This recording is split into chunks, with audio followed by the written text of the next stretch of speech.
Good evening.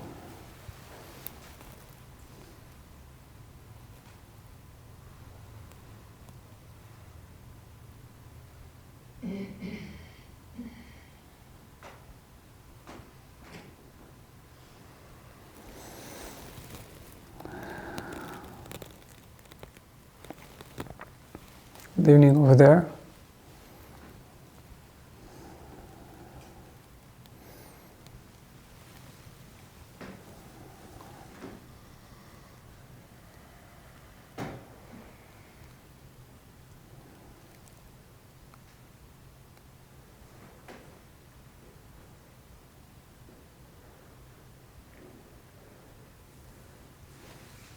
I'm very happy to share with you this space.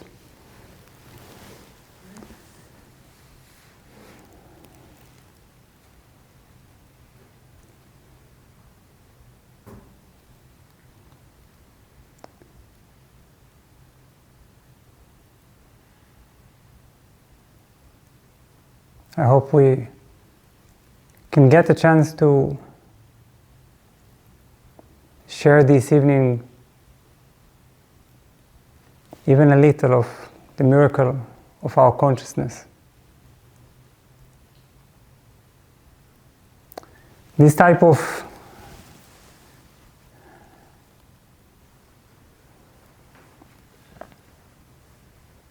evenings is meant to provide us with a chance to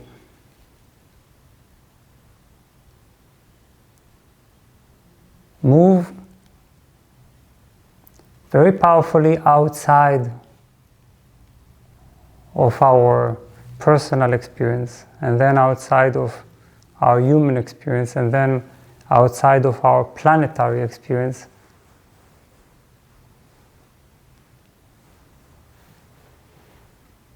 to being able to have such a broad cosmic perspective that we could see our life as a speck in a vast cosmos. Usually we experience everything very closely, very much attached to the happening, to the drama, to what happened today, what this one said, how this one reacted, and how this made me feel, and my worries and my troubles, and everything seems so tight, so close, that we very rarely get a chance for a perspective.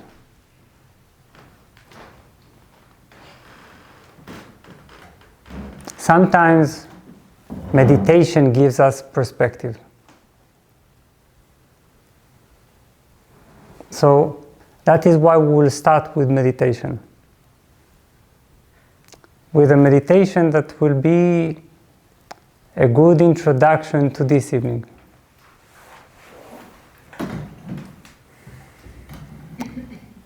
So, for that, of course, as we usually do in meditations, we will sit comfortably and close our eyes.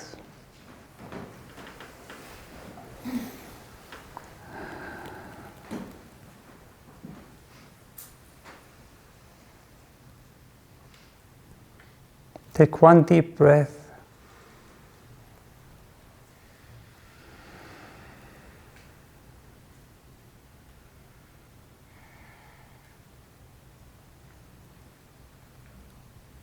Then breathe slowly and deeply.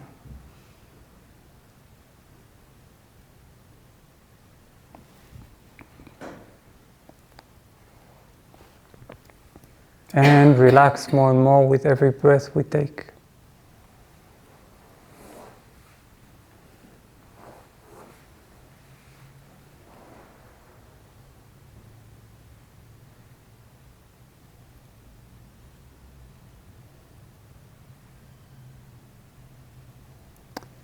And now,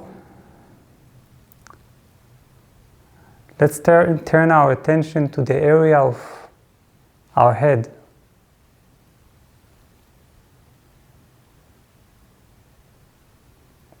Particularly where we tend to experience all the many thoughts about many things.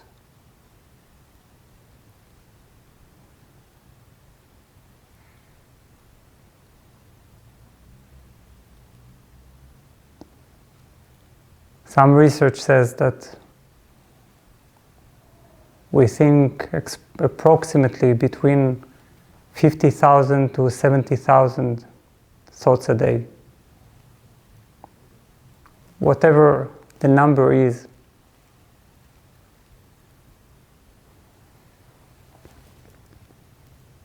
It's usually a very occupied place.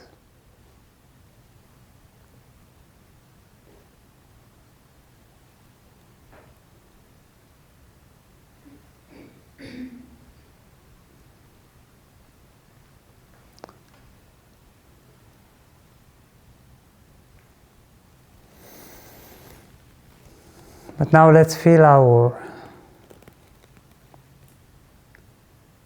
head as a space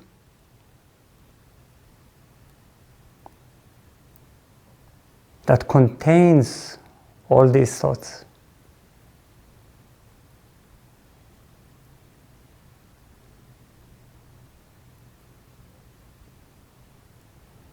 It's more like a container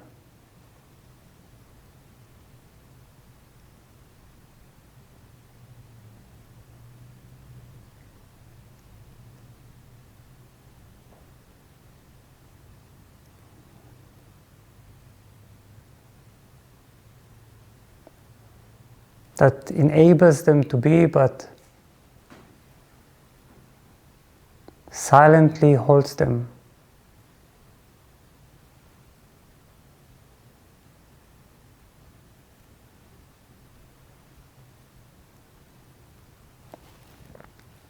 Let's feel how much space there is actually in our head.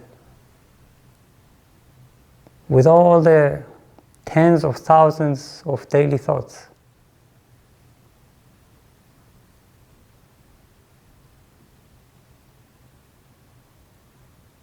Let's feel the gaps between the thoughts.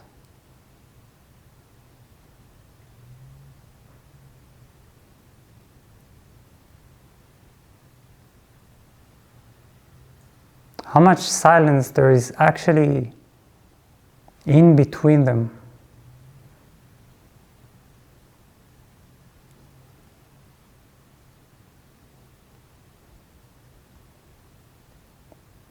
And the magic with this type of attention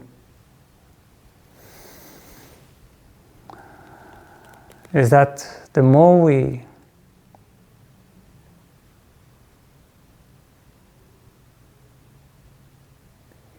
give it to this silence, the more this silence expands.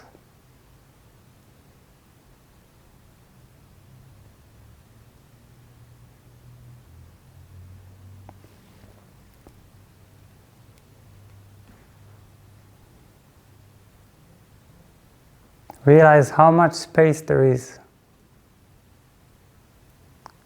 in between your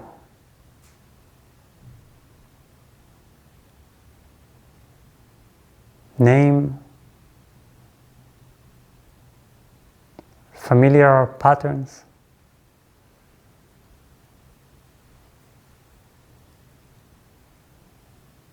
ways of reaction,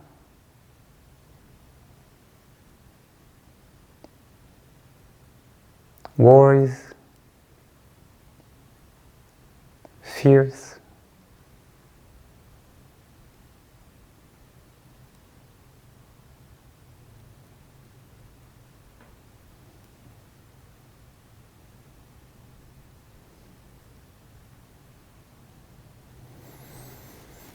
And also realize how much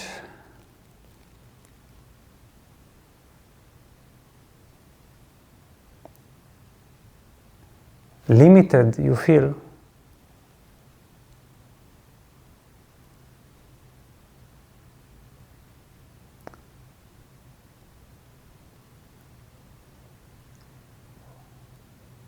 When you get too close to these thoughts.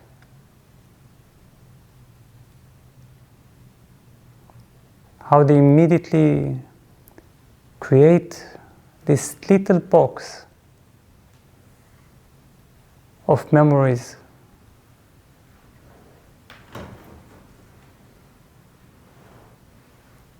which you then experience as your life.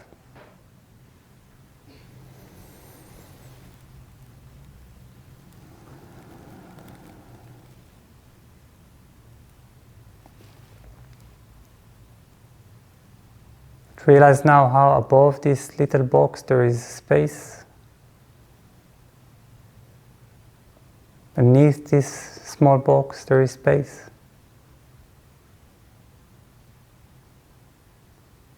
On both sides of this box there is space.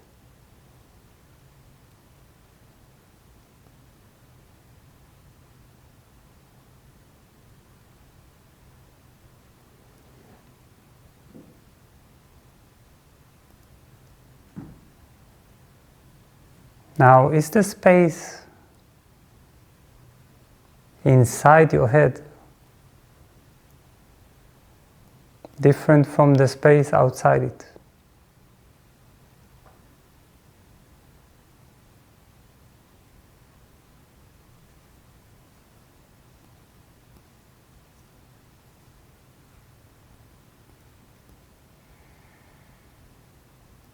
Feel how when you recognize that there is so much space in the head,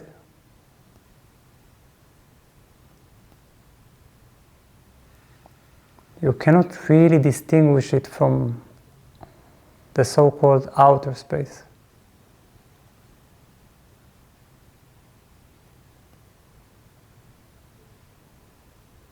So feel how your head is literally opening up.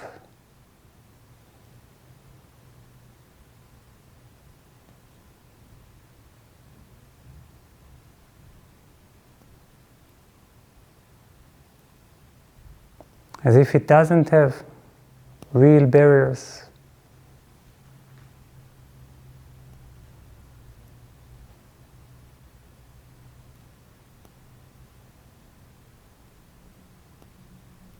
As if it doesn't have an end.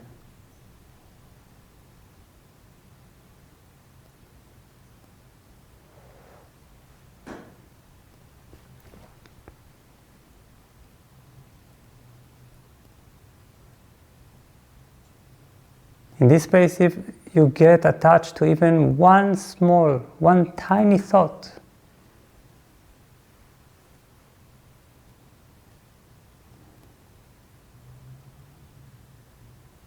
you will immediately experience contraction, returning to the box.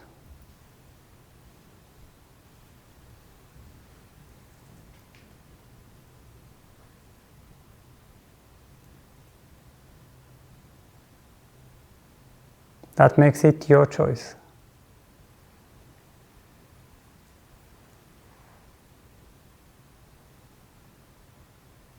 Because from this space you realize that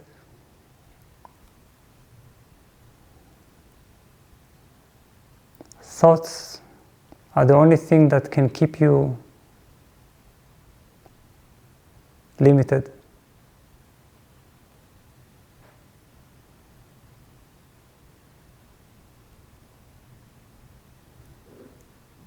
And they can do that only if you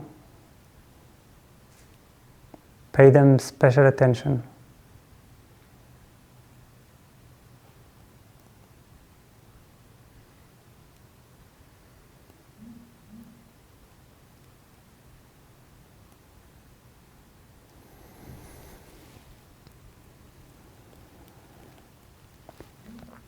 Feel how much space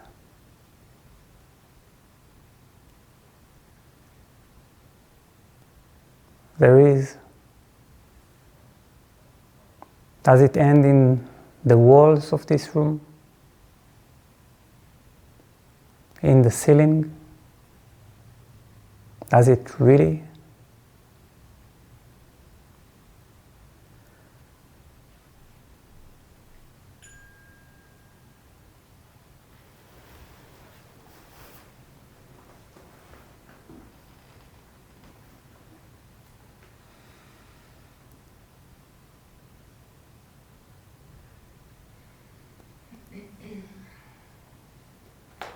This is the real meaning of the term an open mind. This is what they say, keep your mind open. So let's keep our mind open, literally.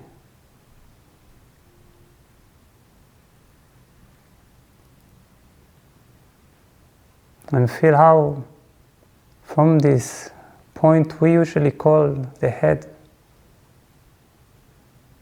our mind stretches all the way to who knows where.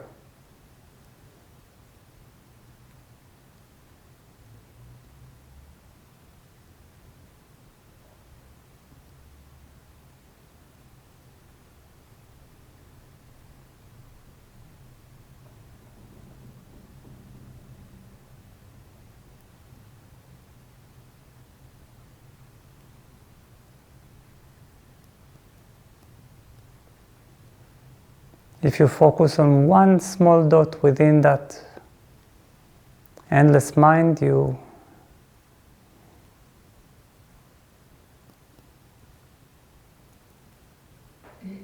might end up becoming so focused that you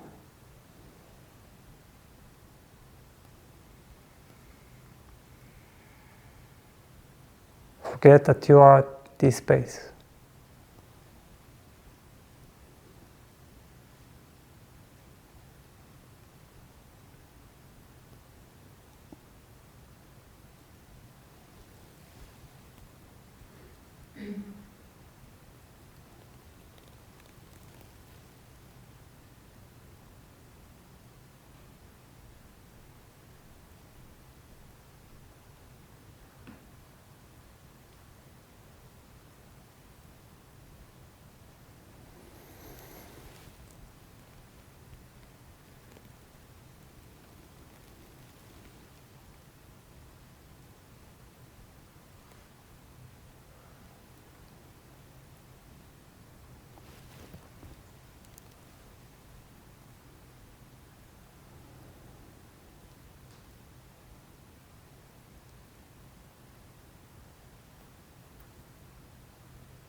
Now, who are you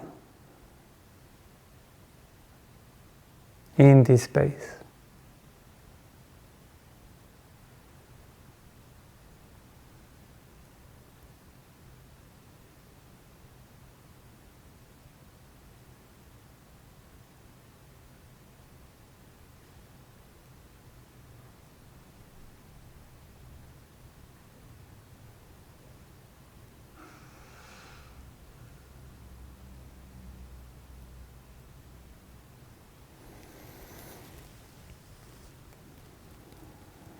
So in this state of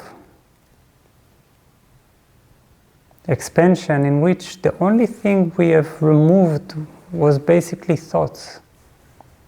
You remove just one thought and everything opens up. You don't need to remove all thoughts. You don't need to go through millions of thoughts.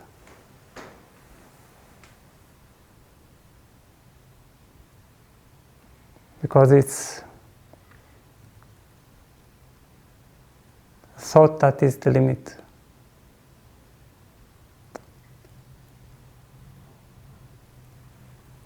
So try to keep this sense of wideness and openness even when you slowly and gently come out of the meditation.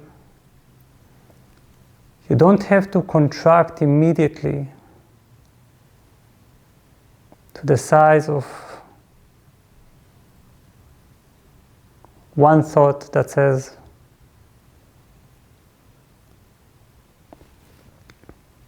I am Shai, this is a room full of strangers. Here's my history and here's my future. You can actually keep this sense of openness.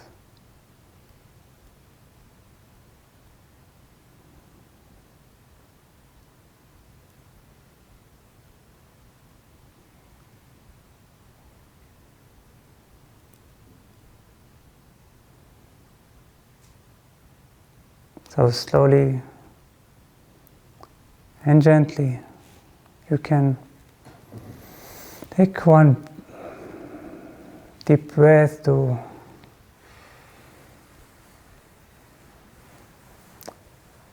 return with open eyes or not, depending on you. Because this whole meeting works also with closed eyes.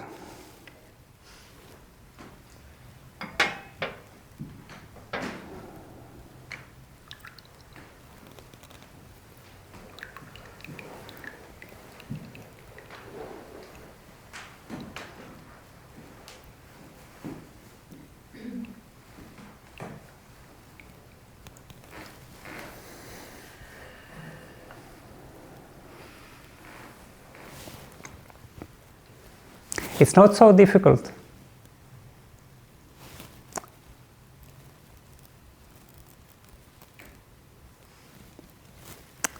The thing itself, our origin, our nature,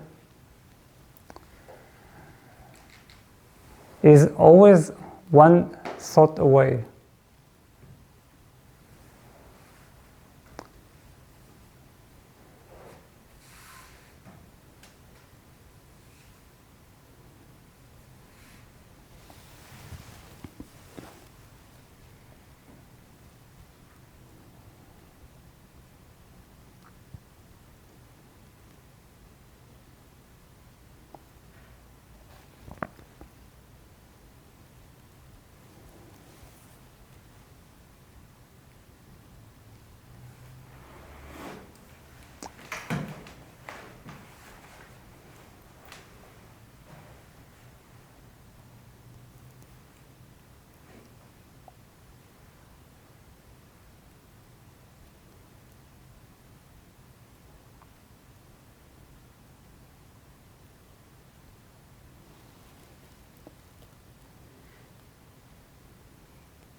Why isn't it difficult? It is because this is where we come from. It's not just where we come from, like, you know, that you live in New Zealand and then you come to Berlin. I don't know why you would come to Berlin if you live in New Zealand, but let's imagine such a scenario. So,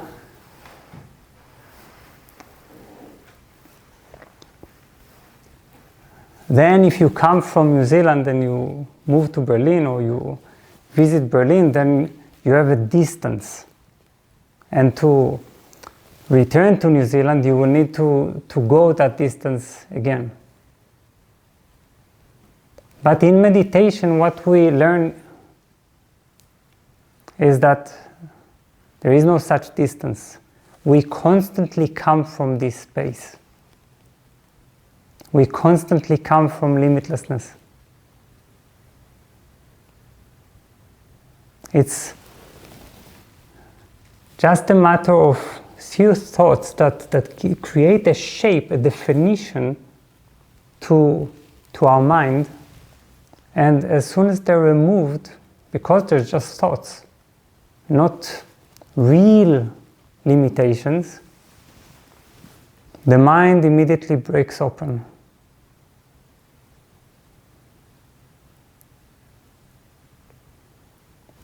And it's so close that whenever we get in touch with it again, we don't understand what we have been doing for the last 20, 30, 40, 50 years. How could we have forgotten our New Zealand?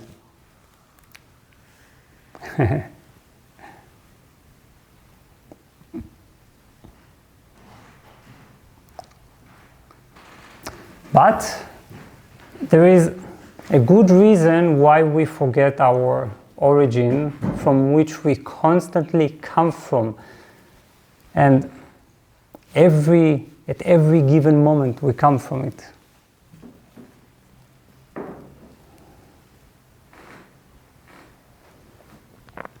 And that is that our daily life, our experience in the body is full of limitations. Everything we can think of is limited. To go back to New Zealand is limited. But also to have pains in the body immediately evokes in us the sense of limitation. We can't feel broad and free. The most limiting experience we could ever have as a consciousness, as a limitless consciousness, is knowing that while we are limitless, we're also, at least a large portion of us is going to die. So that's very limiting, right? There is a feeling that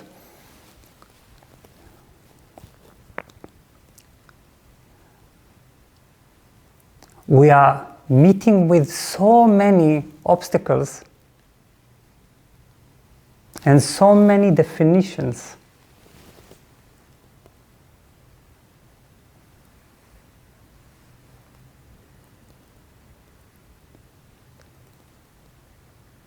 You need to brush your teeth 3 times a day. Okay? You brush your teeth, and they never remember that they were brushed, right? The day after, they again need to be brushed. You need to take care of so many small details,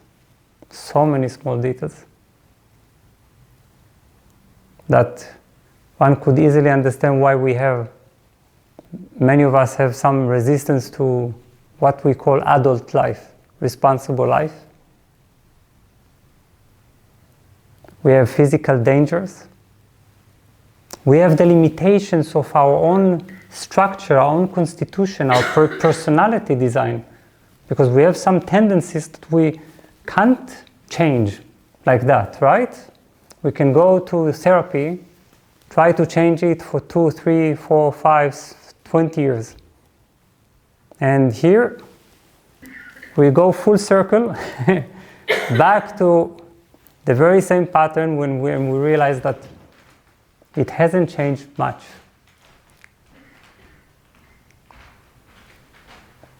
We are conditioned. If we're Germans, if we're Israelis, if we're Americans, we have a certain cultural conditioning that shapes our reactions in a way that we don't really want to admit how much.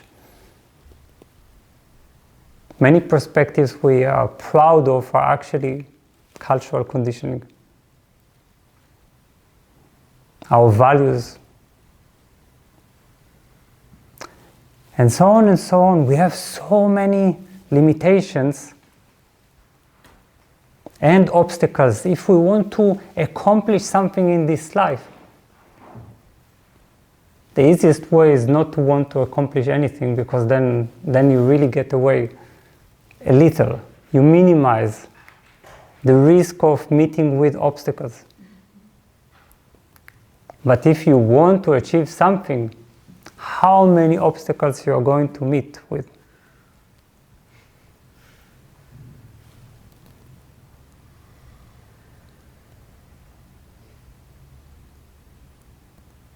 You need to put a lot of energy, and then there is resistance from life. So not everything is happening according to what you want, right? Or is it? Maybe there is a lucky one here or over there that has a life in which you get everything that you want exactly in the way that you wanted it. I don't know such a life. To me, human life has been a little less kind. And that's why our thinking always struggles with reality, because it can't stand these limitations. It has a certain vision of things as they should be. But why do we have this vision? Why do we have this feeling that things should be unlimited? Why do we have sometimes these fantasies, imaginations? It is because in our mind belongs to a very different part. It is the part of non-limitation. It is the part where things are possible. You can do whatever you want, and you can envision something and then it happens, and you can think of a different personality and your personality changes, and so on and so on. This is why we have so much rich imagination, also our not so healthy imagination about life. It's because we come from a place of non-limitation. We feel that we are inherently free, that we come from this place.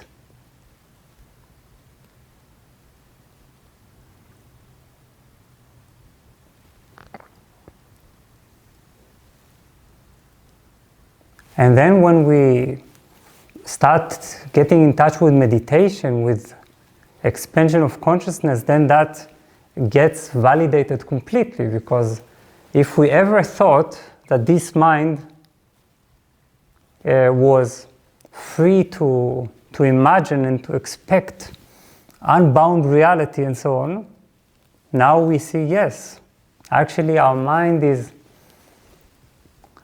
not even a mind, it is consciousness.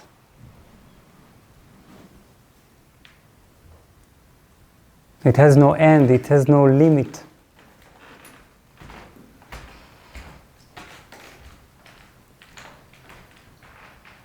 And that's why we experience such a relief and release when we meditate. Like we had, maybe you didn't feel a release, I felt a release, but that's why we usually experience a release and relief.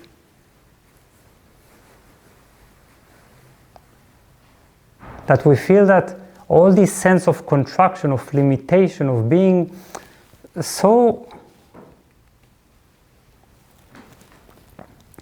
much stuck within a box is suddenly dissolving. And we're not that limitation. That's really healthy and wonderful, and it's actually indispensable. What can we do without this experience? But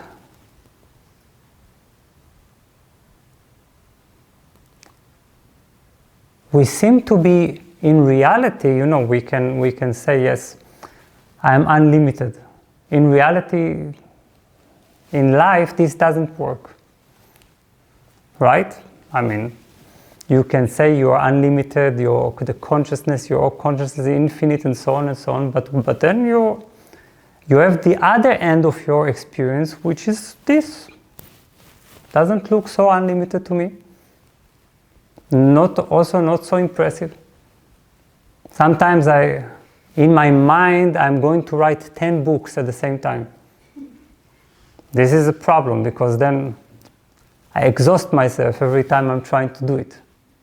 Because in my mind, I get so excited, I experience these whole possibilities, but then to write a book is slow and tiresome.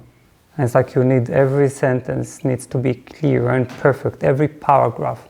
Everything needs to have references. And then that takes a lot of time. So there is a tremendous limitation that even if I'm experiencing no limitation, this is the daily experience. The unlimited, however unlimited you experience yourself to be, it collides.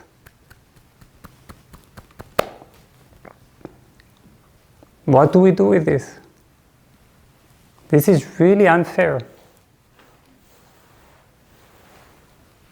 Now the thing is,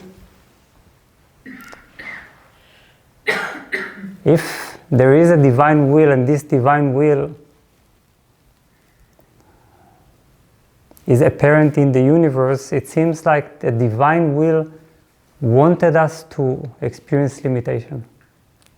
It wanted us, it drove us to be limited, to experience this box-like, very defined, very shaped personality and specific obstacles, what we can do, what we can't do, our disappointments because of all that we can't do, our death, the death of our dear ones. They can't stay with us forever, and so on and so on and so on.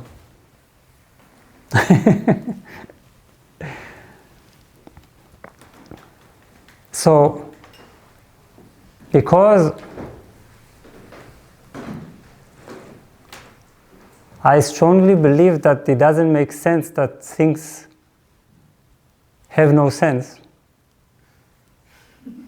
since if we are unlimited consciousness and we are stuck in the body, this can't be a mistake, an error, some kind of, I don't know, a divine failure in one day God had a bad day, okay, and there was some disaster taking place in heaven, and everything collapsed, and suddenly we found ourselves miserable and challenged.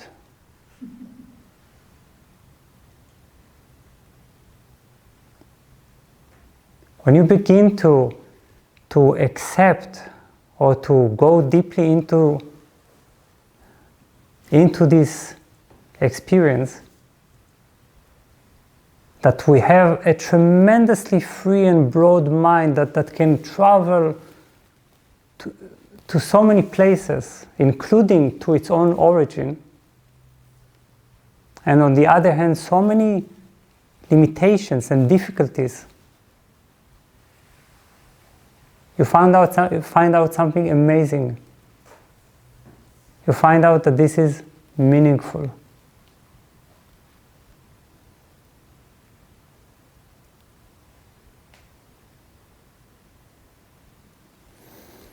That this experience of being limited and unlimited at the same time creates a rare opportunity that you can't achieve when you're, just unlimited.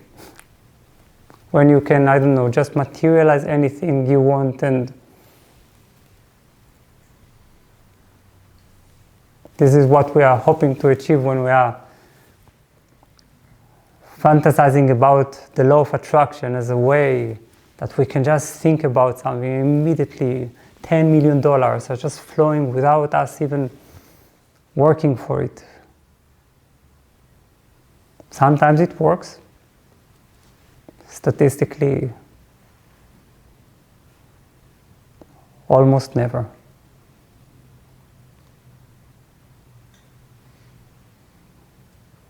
And this is because we need first to accept this reality of limitation. Otherwise, we can't see the beauty of it, the meaning.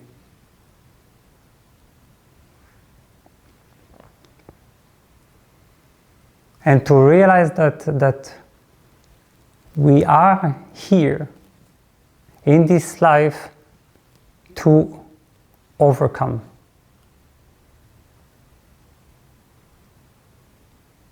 Now, overcome, if I say to overcome and you say, oh, come on, I want to overcome, then that's questionable, because what we do all the time is overcome.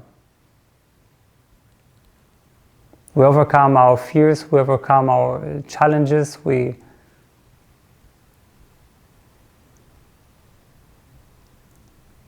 overcome our wish to escape, to give up.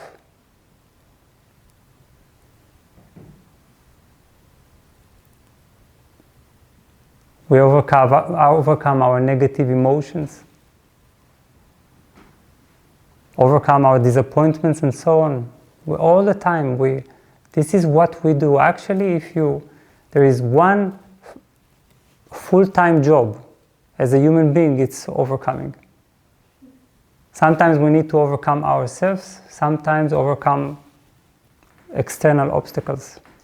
It doesn't matter where.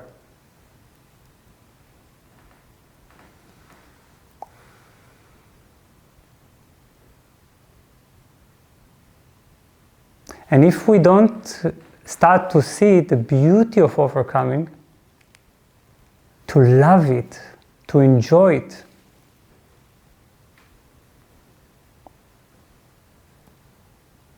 we will experience this overcoming as a struggle, that we're fighting, that life is hard and difficult. But of course life is hard and difficult. It's because it's this clash. It's that you come with a mind full of expectations and fantasies, imaginations and consciousness, but you cannot just do whatever you want. If the biological world is full of limitations, of flaws, and then then human beings come and they create their own laws, endlessly complicated. You can't do this, you can't do that, you can't do this.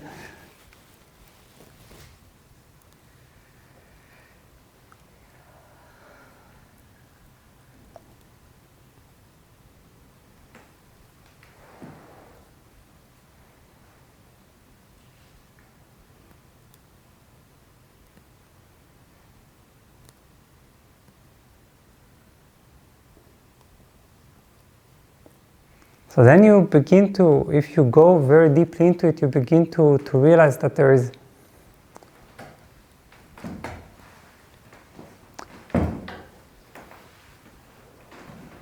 a certain wonderful experience that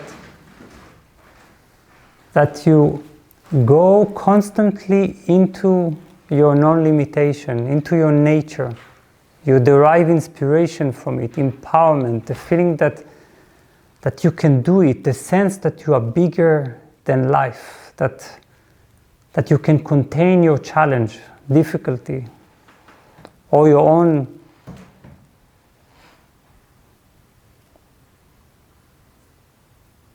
limitation. And then from that you return to overcome. You return to this reality. And why? Why is it meaningful? It's because you're constantly manifesting your inner reality, you see? This thing that you are, this nature, whenever we overcome, we realize it. We make it manifest. If I have fears, they make me so small. But if I go to my unlimited source and I overcome my fear, something in the universe, to a certain degree, changes. because I've managed to bring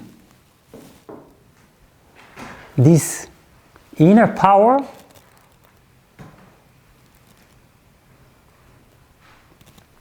and to transform my limitations.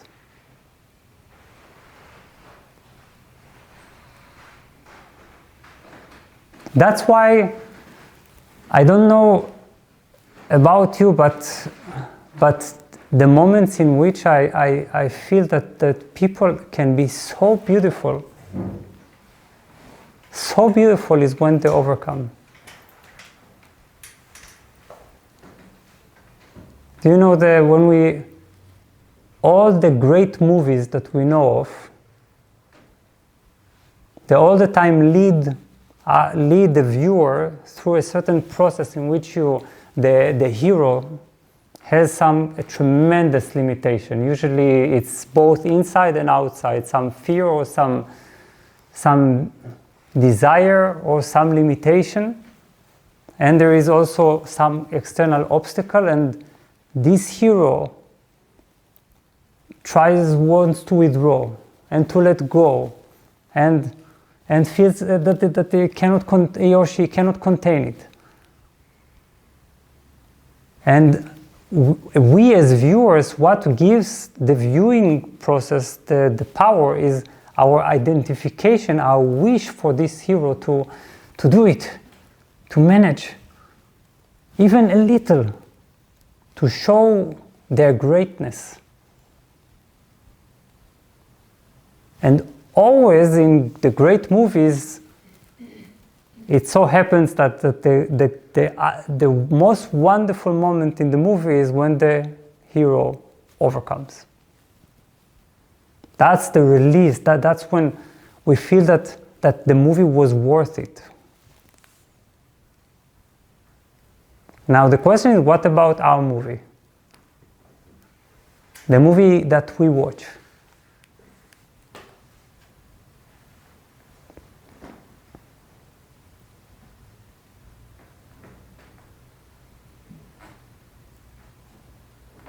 This is where we are.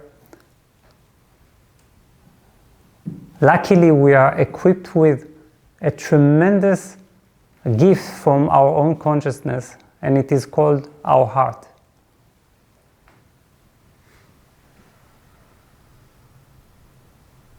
And with our heart, we have this capacity and willingness and passion to overcome through all the great qualities that come from our nature, which are courage and love and truth and beauty,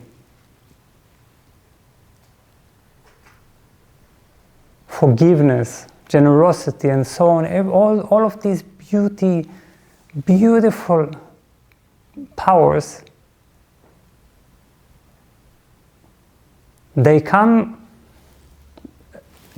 come from our limitations, because from our limitations, why would we be generous? Why would we be fearless or loving? It's against our interest. Our interest is in such a world full of limitations. It's just to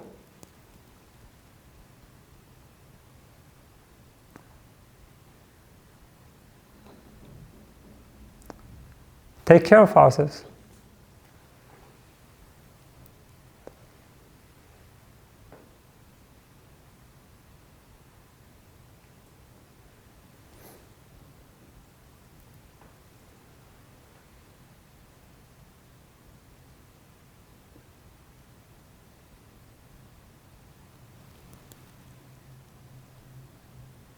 But these qualities, they come from our unlimited aspect that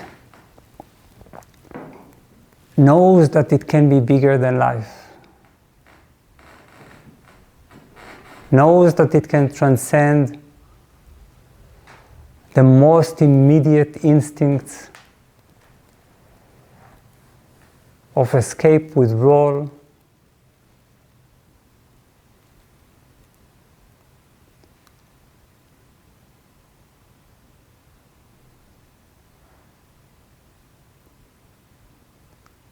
And this keeps pushing us, keeps nagging us. This doesn't let us escape when we want to give up, when we want to remain small, or even to disappear. Because you see, there is something that wants so much in a way to return home. This is what we say. Home is this feeling of our origin, the non-limitation. It's like, enough with this. It's like it's wherever we walk, we stumble, we need to push against so much heavy material.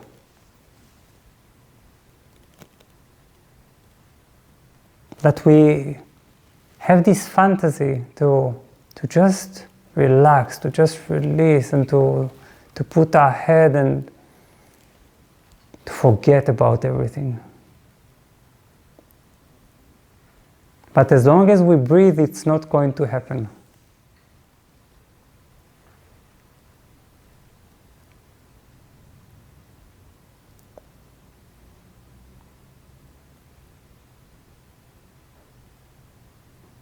And as soon as we begin to find out how meaningful this is and beautiful, and that this is why we are here, this is what we're doing,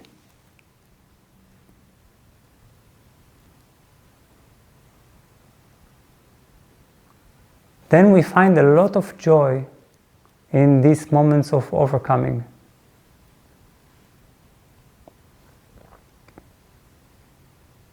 They're no longer a struggle, but an opportunity.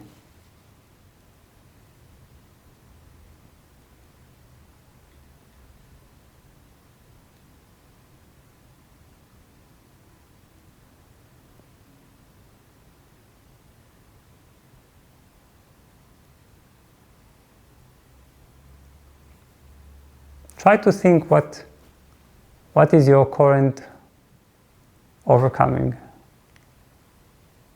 whether from within or without.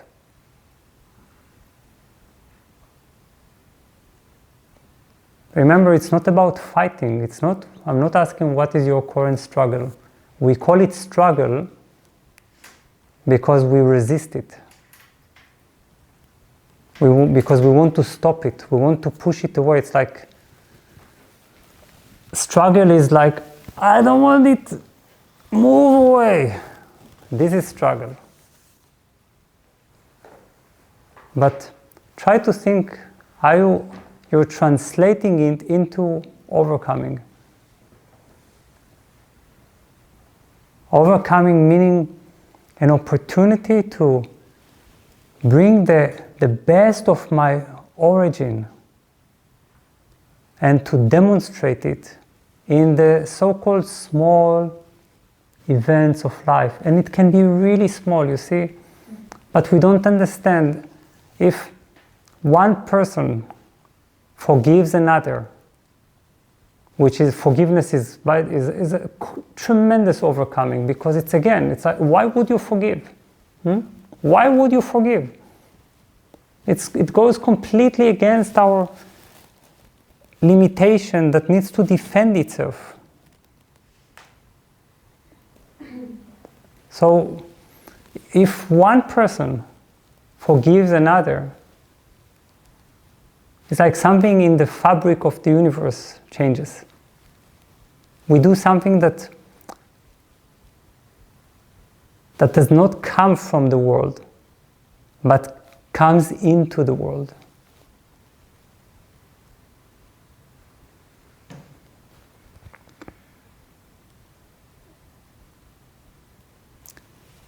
So this is where we're starting using the nature of our mind in a good way, in a beautiful way, not as a form of resistance or as the imagination of escape. But it's not for daydreaming and fantasy, but it's for bring in something that is genuinely bigger than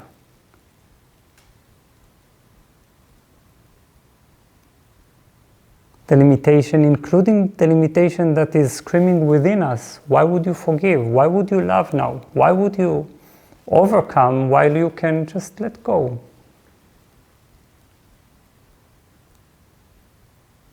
Why would you keep having faith and courage and trust? Why? What's the point?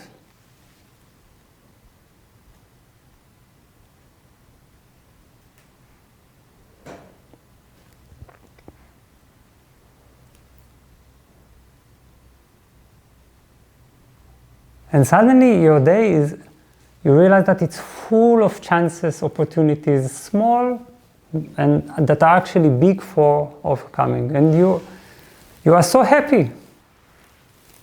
It's so wonderful. Another chance, another chance.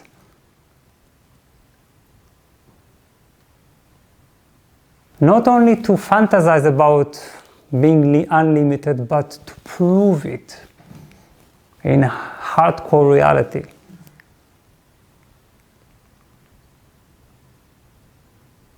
To be happy when our body is in pain, to be generous when our heart is contracted, to appreciate when everything goes wrong. These are all forms of overcoming.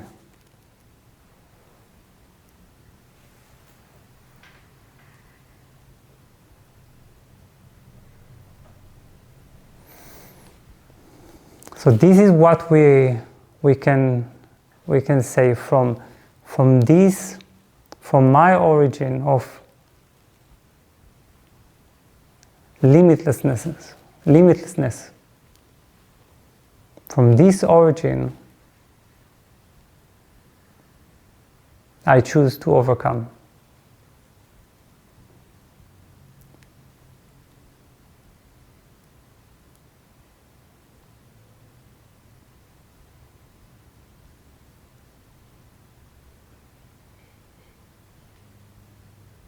And if you feel unable to do that, if you feel that you don't have energy, go back to your nature, to your origin, but not to escape, but to recharge, to get a reminder, to know who you are and why you can overcome. Even when your body, the lower part of your mind, your emotional parts, and so on, everything tells you you can't. You can.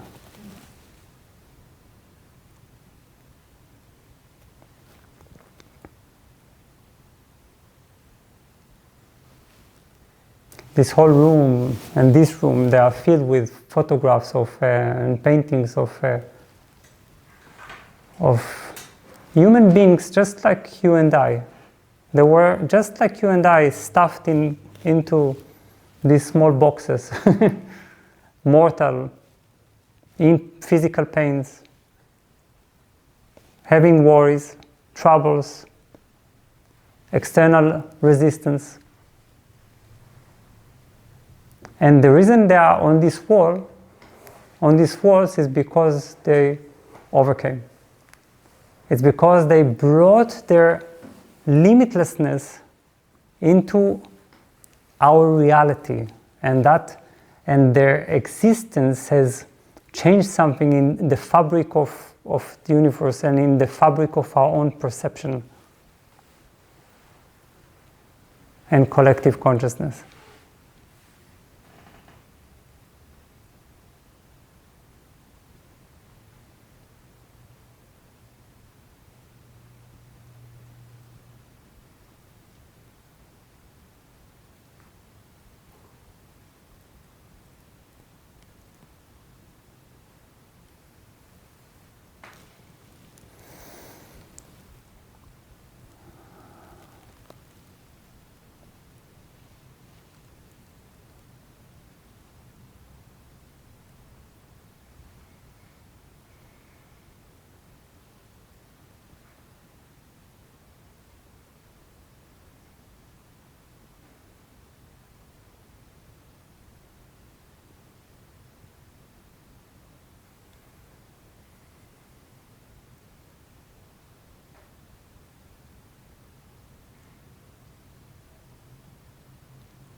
That's why what we call in the spiritual world, there is a term integration.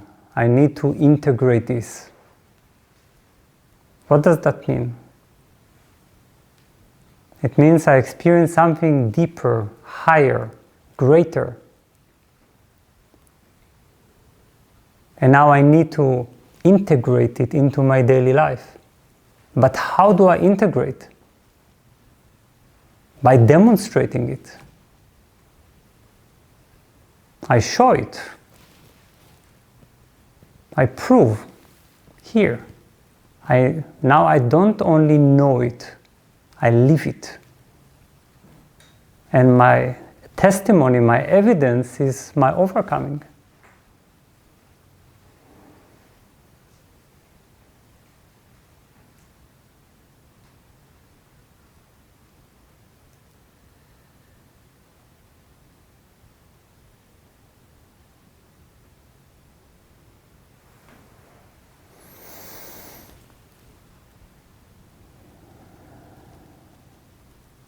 So I'm convinced that by now you have a few questions, maybe one or two.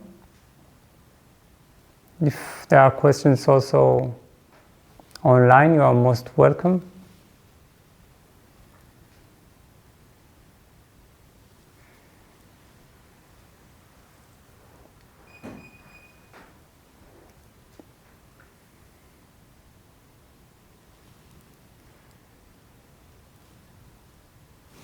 No questions? I will drink my tea. Okay. Yes, please. Do I need a mic? Or? I'm sorry? No, it's okay. No? Okay. Yes. Yes, it's not a... I wanted to ask if having a dream or dreaming is a proof of limitation or limitless. What do you mean by having a dream? Like at night or when I have a dream, like Martin Luther King, I have a dream. What dream? It's similar. No, come on. Yeah, it's a certain perspective of life and of myself, which is revealed in the dream at night. Okay, but is that a part of my limitation, or is it the opposite? My limitlessness. That's a wonderful question. So when I dream, and you're not differentiating, I would. But let's say when I dream, meaning when I envision something impossible, right? Or at least a potential that is unfulfilled, right? And sometimes cannot be fulfilled, right? In a dream sometimes. When you dream at night that you fly, maybe, can you do it? Because when we dream that, we fly with our body, usually.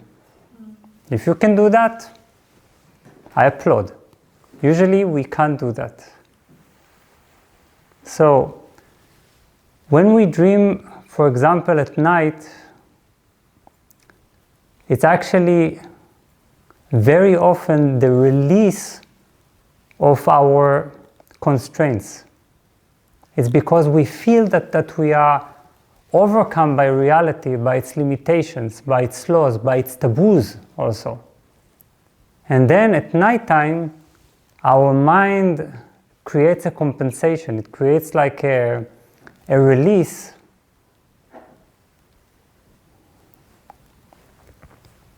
within our imagination. Then we create realities in which we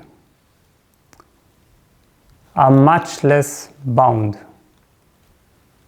So here is the question you're asking, interestingly, is this an expression of our limitation or of non-limitation? The answer is both. You see? Because of our limitations, we have dreams. Because they they trigger us to experience something else. And this is why, by the way, many times people say, I've started my spiritual journey because of suffering. But what do they mean because of suffering? It's because of limitations and obstacles within and without that made them long for the unlimited. You see? They started asking, is there something in me that is free? Is there something in me that is fearless? Is there something in me that is not this small thing? And then they started. So what we call suffering is the experience of intense limitation, within or without, that we resist very strongly and don't know how to get away from. This is suffering. Because as soon as you know how to handle your pain or your limitation, this is no longer suffering. It can be the very same experience, but it has no suffering in it. So, sometimes in dreams at night we experience this need for the release from our limitation, and sometimes what we do is experience a state of non-limitation in which we resolve unconsciously the limitation. You see, we create a different setting in which we are freer to maneuver, to work with reality. So dreams are, of course, there is no one dream. Sigmund Freud, he wrote such a big book, The Interpretation of Dreams. I actually read the whole of it. That was overcoming.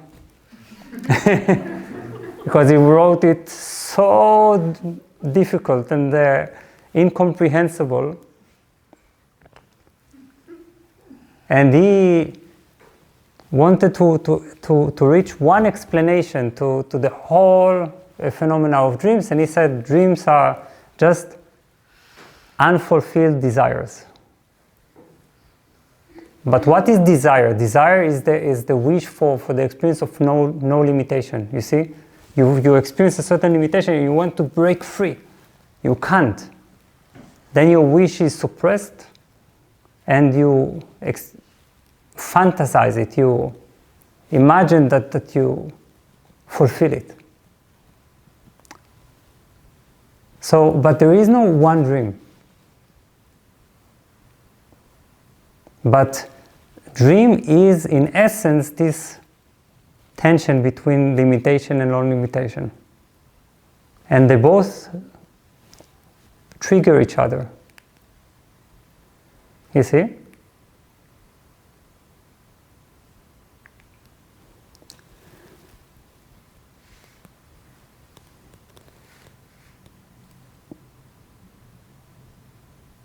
What if I have a dream? I don't know. I have a dream that all human beings will live in peace and no human beings will not hurt animals anymore. So also all human beings, all plants, all animals live in peace. Do I have this dream? Yes, I do have this dream. Am I going to see it anytime soon? I don't think so. With all my good wishes for humanity, we're very, very far from living in peace with ourselves and with all the animals and all the plants and so on. But this dream inspires me. It triggers me because it gives me a sense of no limitation from which I can derive, you see, power and strength and action. My action cannot make this dream fulfilled, but maybe a tiny bit of it. Because this is the thing, we cannot change reality like that. You cannot. Even the biggest world movements, peace movements, they manage to change wonderfully, but never the whole of it.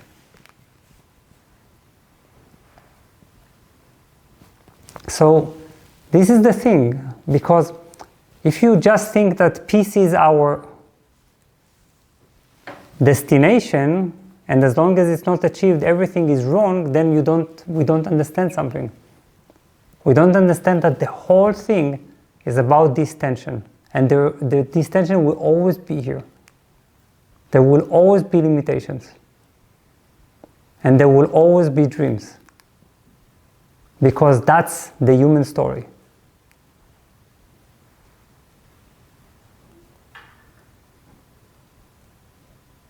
And to bring even a tiny bit of world peace is an unbelievable overcoming in a world that is so divided, and so it's like, why would there be peace?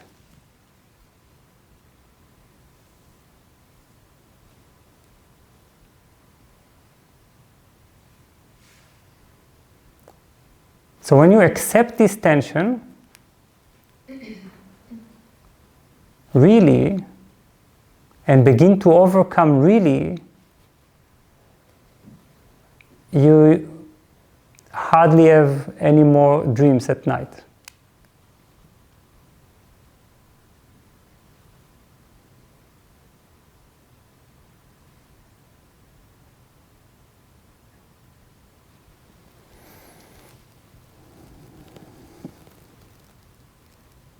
You nourish your unlimited part, you accept the limitation, and you actively overcome.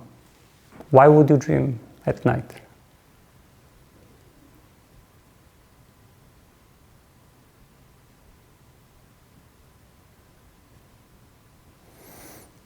Yes. Anything else? Yes, please. My question about the limitness of the heart. The limit? Of the heart. Yes. When Osho was talking about leaving his body, he said... When Osho... Osho, yes. was talking about leaving his body, he said that he would dissolve into the hearts of his people, which I first thought it's a nice idea because it's a way to be very close. But now I'm thinking maybe also the heart needs to be free and unlimited from everything, actually. And I'm just interested if you have an idea about that. I'm not sure how you are thinking otherwise. Can you explain?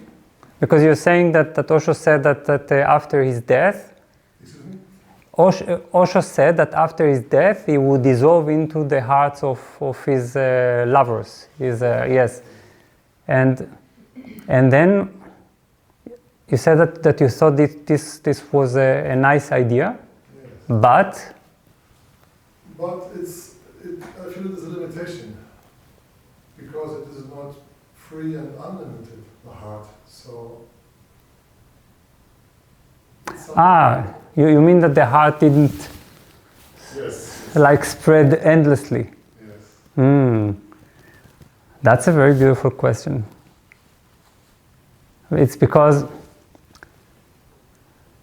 it's a kind of a personal love, which is limited. Yes, that's exactly the thing with love. And this is the thing with being humans.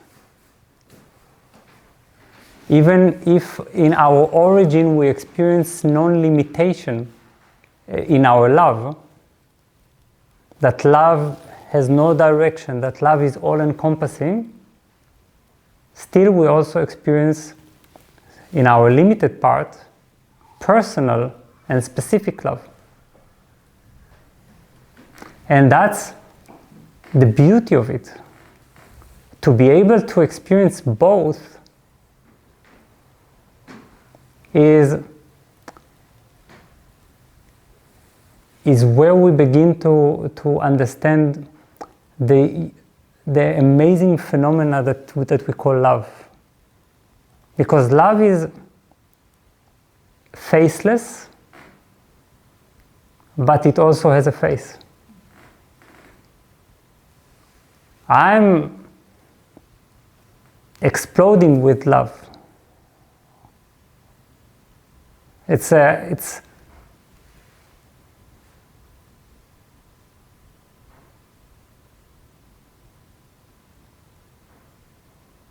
such an unbelievable, uncontainable experience. But I also have these specific phases because love needs also to be practiced.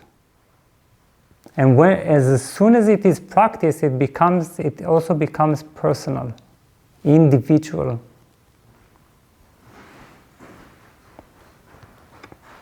Part of the freedom of Osho was to say that. You see? This is part of the freedom. It is not part of his limitation.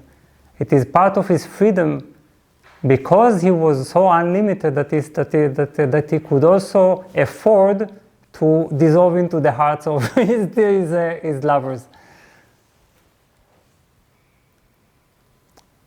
This is the beauty, because love is also training. It cannot be an abstract.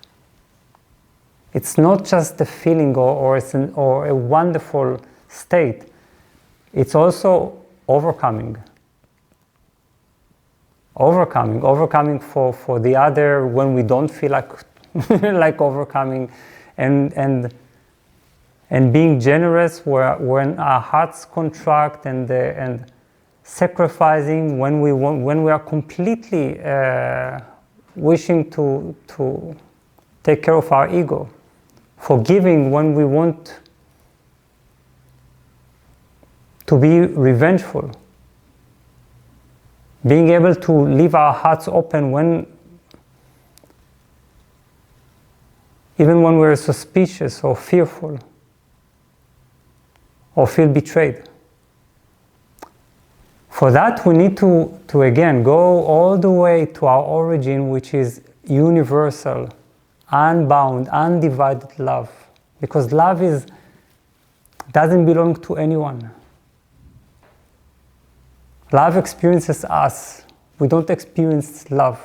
We could never contain it.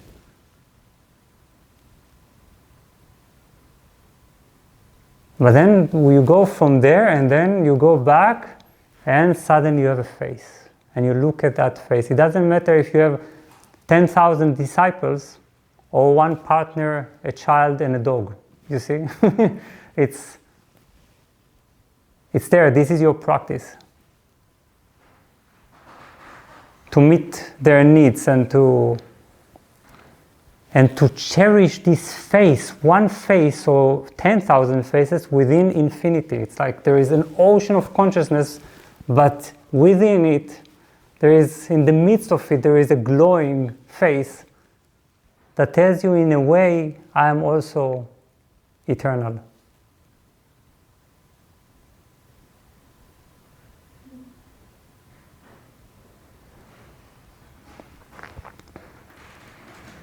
I always love to tell the story of Chuang Tzu. Chuang Tzu was a great master, and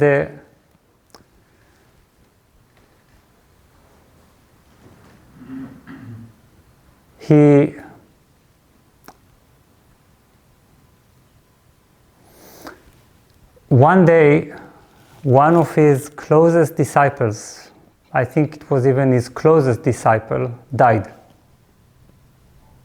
And Chuang Tzu stood over his grave and started crying. Now his disciples were shocked because this was unheard of. It's what's going on? Why would our master that taught us all his life, non-attachment, suddenly cry? They all almost started doubting that he really knew what he was talking about all along. So the ones that were more daring, they approached him and asked him, Master, why are you crying? You told us that the world was an illusion. And he told them, yes, that is right. This is what I taught you. But what can I do since the tears drop by themselves?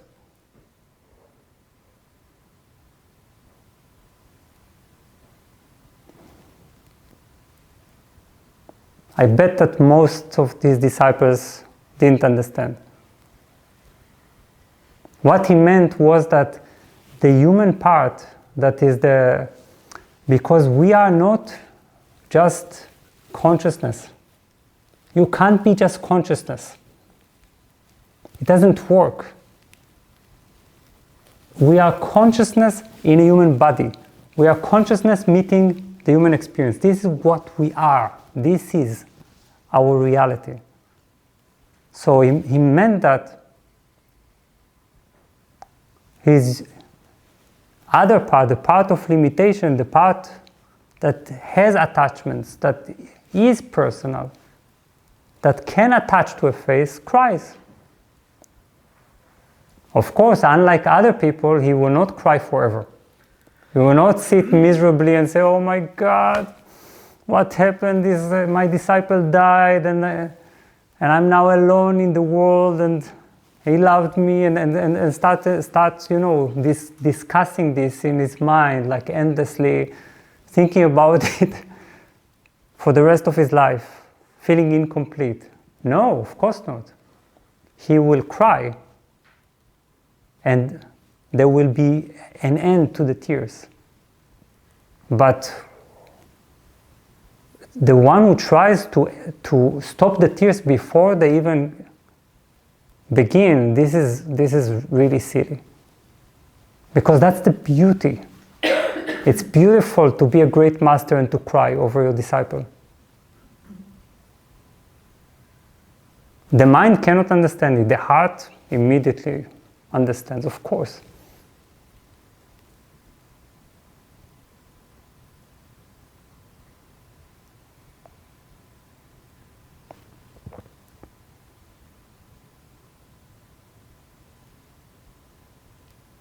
We need to understand we experience ourselves as both mortal and immortal. This is our situation, and it's amazing, right?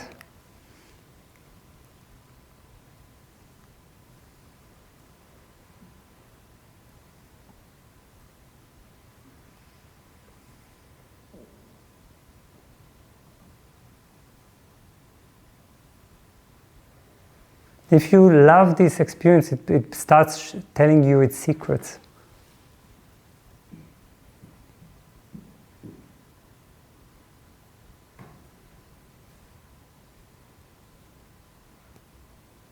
Then you can say, I will dissolve into the hearts of my disciples, but then also at the same time remain completely free. Because you embrace both ends. And you then become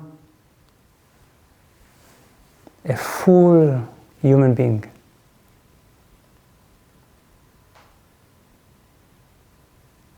Right? What is human being? I think the one that coined this term was a genius. I don't know how they did it. Human being. Human being. Okay? This means that 50% human, 50% being. How did they come up with this?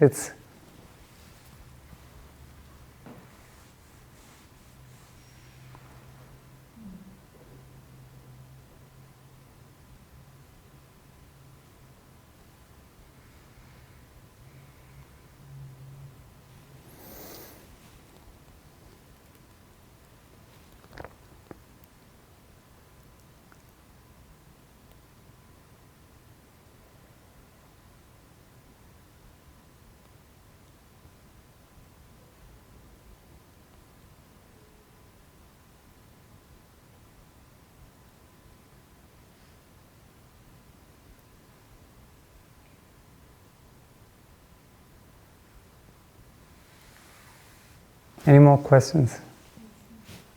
One, two. Okay, so first I will answer this and then I will answer you. Please. As deep as I understand the space of pure possibility. Who is asking? Shelley. Shelley, okay, hello. As deep as I understand the space of pure possibilities, there is an understanding that we are exposed to this space at all times as eternal, infinite and unchanging. Mm-hmm.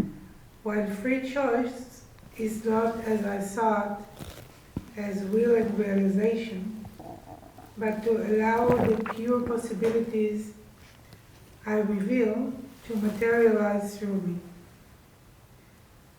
This space is infinite and rich, and I increasingly recognize the personal will as a resistance to them.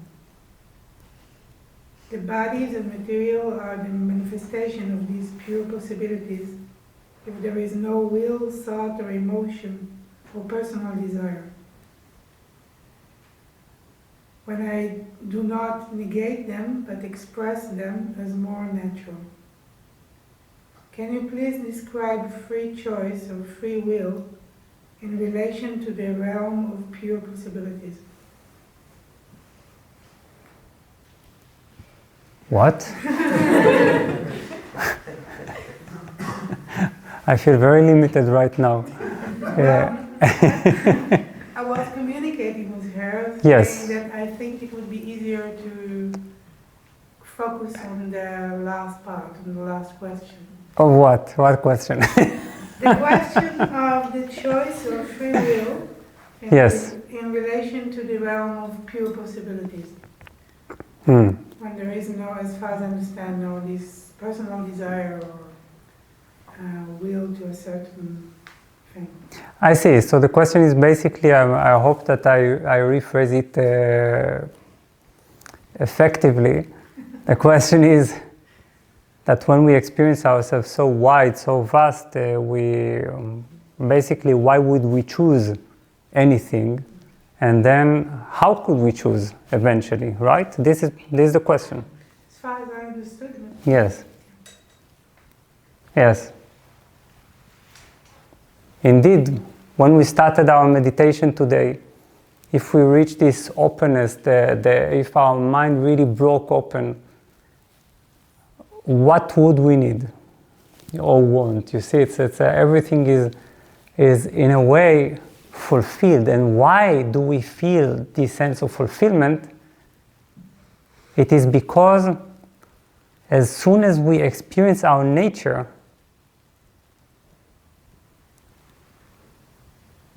we become one once again with our nature. We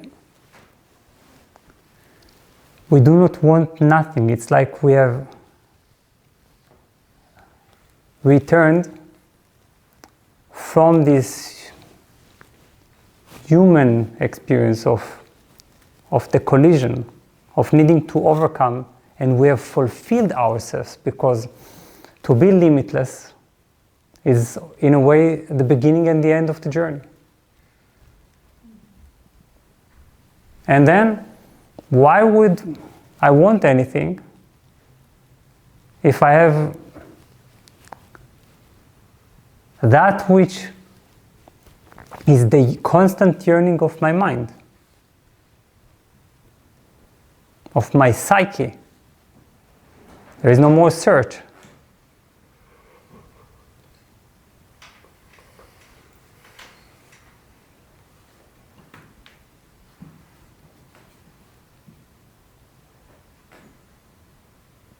Many people get stuck here at this point because they think that this is the end of the journey.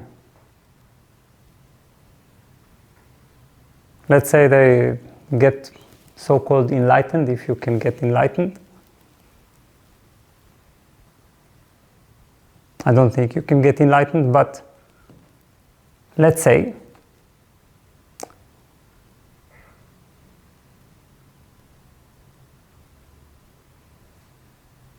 and then you say, okay, so from now on I don't need anything, I don't want anything. And this is not true, because it's not working. To a certain degree, if you really don't want anything and need nothing, you would become even more immovable than this plant. And this plant is pretty active.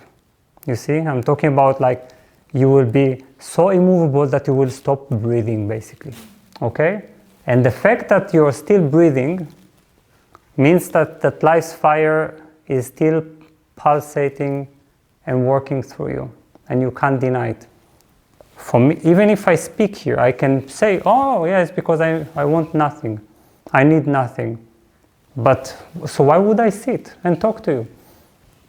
I would basically be better, I don't know, throwing myself over on some field. And then at a certain point also negate my breathing, because why would I breathe? This is also desire. Desire. Isn't this desire? Of course, I desire. Because I am desire. But that's exactly the difference. There is, I have desires, and there is the understanding that I am life's desire. Half of me is consciousness. Half of me is this desire in the form of a universe, an unfolding universe. This is what we are. And we can try to deny it, but this is our experience.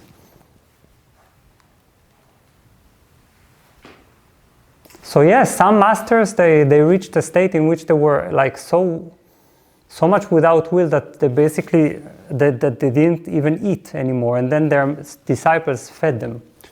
Like they wanted them to stay. That is very rare. Very rare.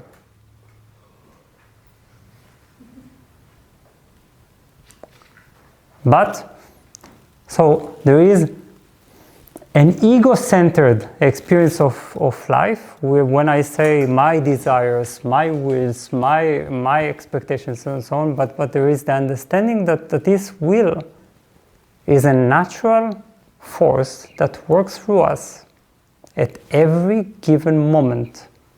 Whether we speak, walk, eat, or do anything in life. And that's not a problem. So, when you begin to make peace with this desire of life,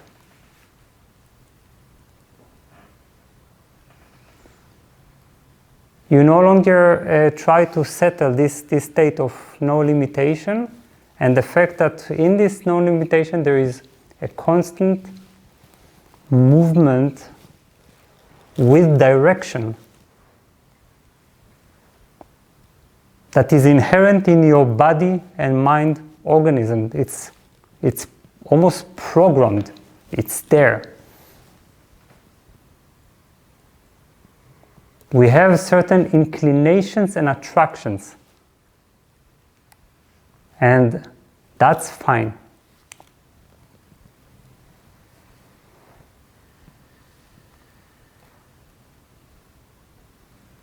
They become egoic only when we become extremely forceful about them, extremely aggressive, full of frustrations, expectations, bitterness, grudge, revenge, you name it. But if they're just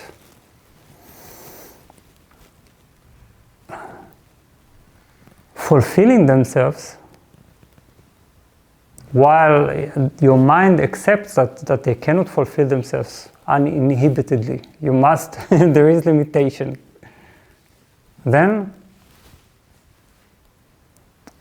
I wouldn't even bother calling it free choice or non-free choice. It's not a choice, it's just what we have in us that desires to be fulfilled. And that's life, it's not us. We didn't create this programming. I didn't create in myself the desire to write books or to speak to people. It's a desire. It's a very strong desire. But it's not my problem. I was born with it.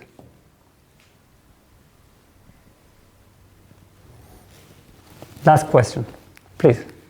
Well, Shai,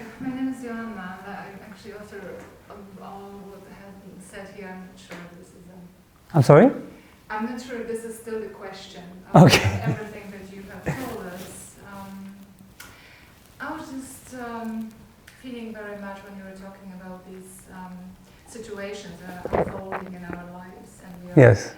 experiencing them and going through them with joy or appreciation.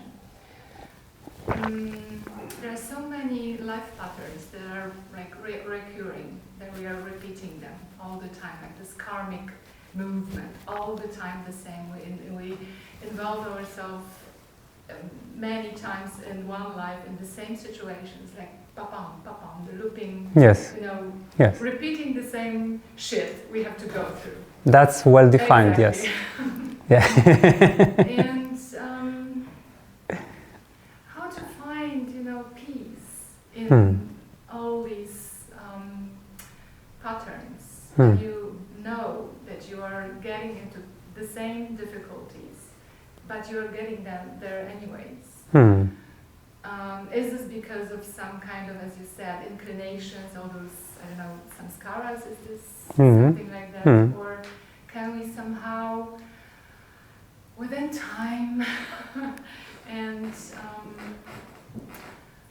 expanded awareness, overcome all this, to really make peace with these patterns? So Where's the purpose of this? Is this just the evolution of this Yes. soul? Or what does it mean to go through the same things? That's a nice question. So the question is, we need to, I know that it comes from deep life experience. It's not just it's not just theory, a theoretical interest in something. Yes, we repeat our difficulties, our patterns, and we find ourselves sometimes in the same very similar situations, and experience again and again the very same surge of the very same emotions and the reactions and suffering and all that. And this, of course, seems very tiresome and without an end. And sometimes we even think that we have learned finally our lesson. So we say, okay, done with this, and then after 2 years, 3 years, it's like, oh my God, not again. Have I ever changed at all?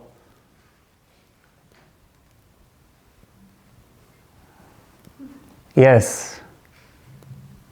That's called our life theme. Life theme. Each one of us, when we're honest, of course. When we're not honest, we can, we can pretend that we don't have any life theme. But when we're honest, we would realize that there is something like around 3 to 4 challenges that are going to repeat themselves continuously within this lifetime.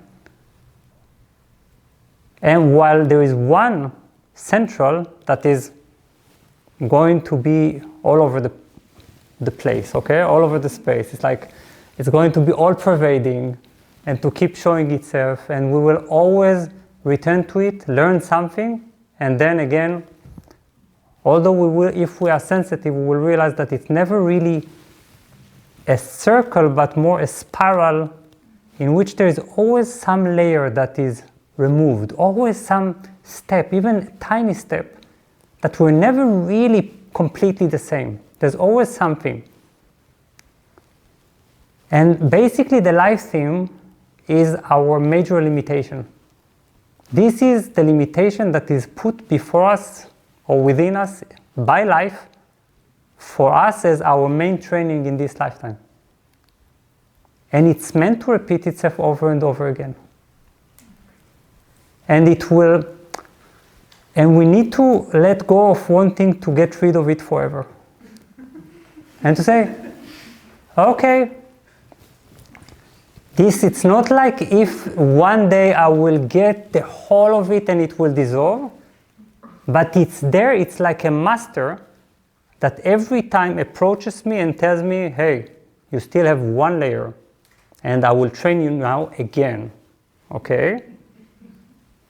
And then with this master, you get to shed one more layer, one more piece of yourself.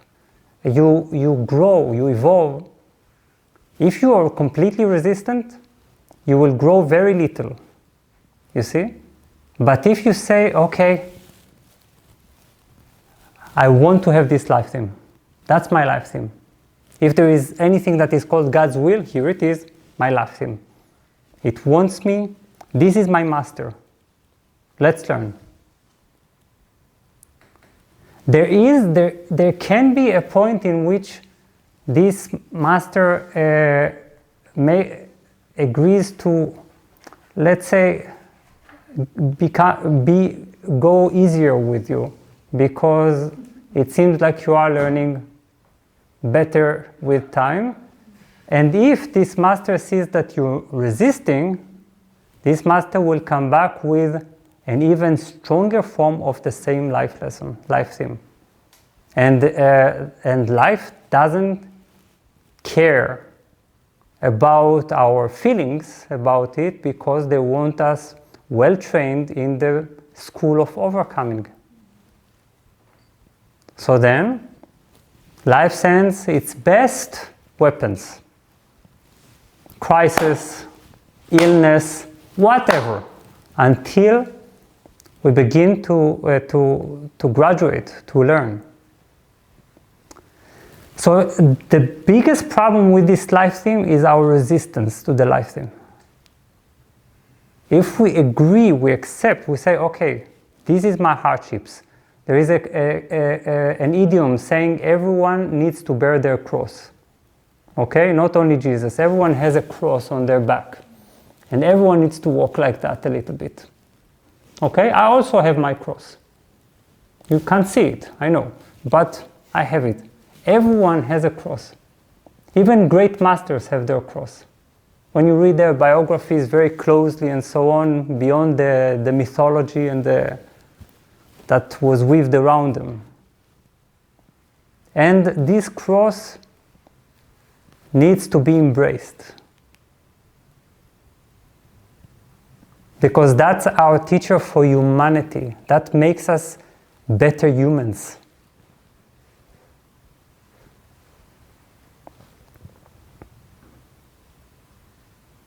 So, if I can give some advice, and I know that you don't have to accept it because it will sound crazy, but I will tell you what I would do. What I would do is tonight say, okay, life, you know what, I'm willing to meet with this cross again and again for the rest of my life. I don't want it to go away. Please, that's it, until my last breath. That's my other half, my inner master. I'm accepting this guru. Okay. As soon as you say that, the level of suffering diminishes tremendously.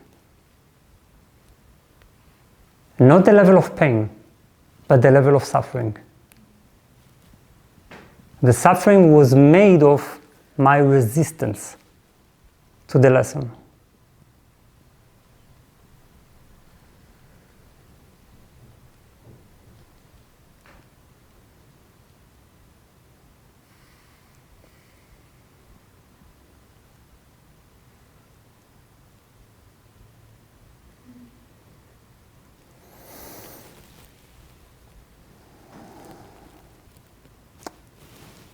Good.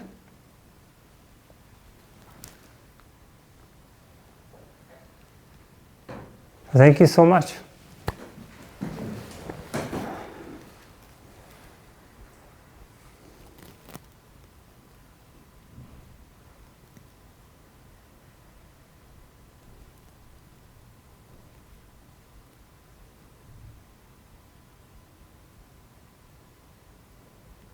Good night. Good night.